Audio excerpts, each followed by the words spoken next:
En France, plus de 5 millions de personnes vivent dans les QPV, les quartiers prioritaires de la ville. Souvent construits en périphérie des centres-villes, 90% d'entre eux sont en situation d'enclavement. Concrètement, une autoroute, un périphérique, des voies ferrées ou des canaux coupent les habitants des centres-villes.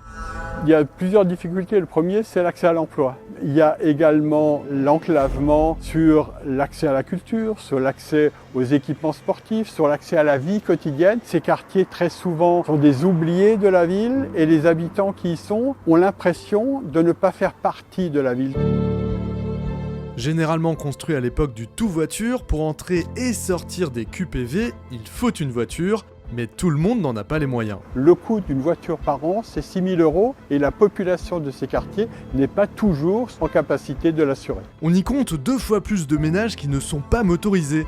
Résultat, 50% des jeunes aux faibles revenus ont dû refuser un emploi faute de solutions de mobilité. Les femmes y sont elles aussi 2 fois plus pénalisées dans leurs déplacements et pour un habitant sur 2, la marche n'est pas un plaisir, on la subit.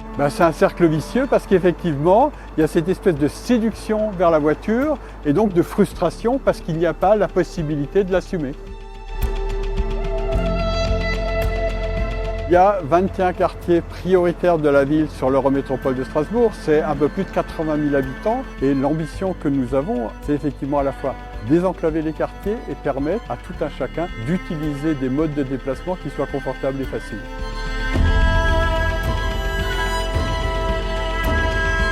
Sans les pistes cyclables, je ne pense pas que je prendrais le vélo pour aller au travail. Ce serait beaucoup plus compliqué, plus dangereux et je serais obligée de prendre la voiture. Ça me coûterait plus cher. Je m'appelle Fatima, j'ai 36 ans et j'habite au quartier Cronenbourg. J'utilise mon vélo quasiment tous les jours pour aller au travail. Et donc j'utilise aussi mon vélo pour d'autres trajets que ceux du travail. Par exemple pour aller faire les courses, pour aller chez des amis, de la famille, pour sortir, pour faire des balades.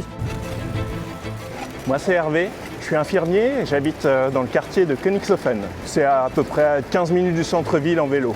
Donc là on va passer sous l'autoroute, ça représente une vraie coupure entre Königshofen et le centre-ville. Et du coup sans piste cyclable, ce serait vraiment compliqué d'aller au centre-ville sans voiture. Depuis peu on a le tram, donc ça commence à être plus simple pour se rendre au centre-ville. Donc voilà, on est à Königshofen, mon quartier. Alors moi du coup je fais les allers-retours en vélo pour aller au travail tous les jours parce que c'est par choix écologique.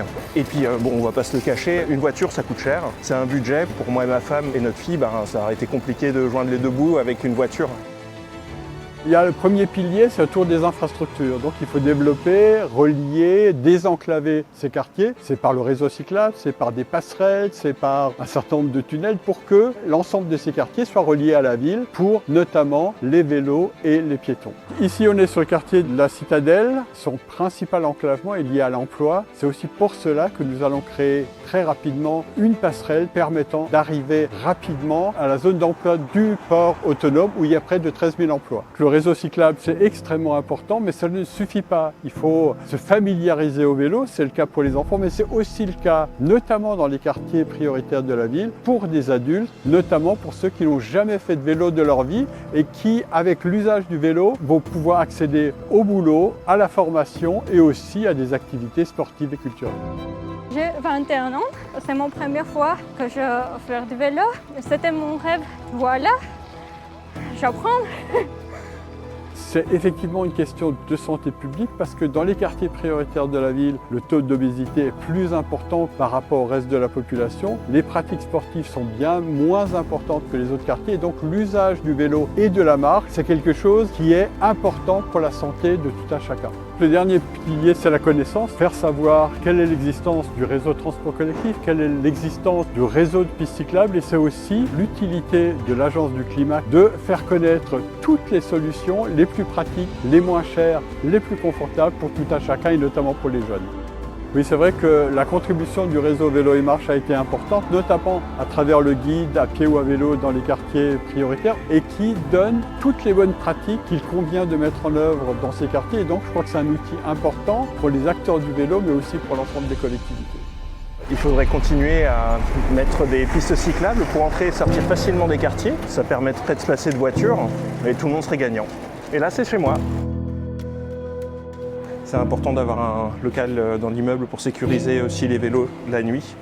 éviter de se le faire piquer. Je pense que le vélo, c'est une solution pour tout le monde, pas que pour les quartiers, pour la ville, pour les quartiers, pour la campagne, pour tout le monde. Si on veut le droit à la mobilité pour toutes et tous, le vélo est un outil élémentaire et primordial qui effectivement se fait presque naturellement dans les centres-villes, mais où il faut de la volonté politique sur l'égalité urbaine pour que ce soit le cas dans tous les quartiers de nos villes et de nos agglomérations.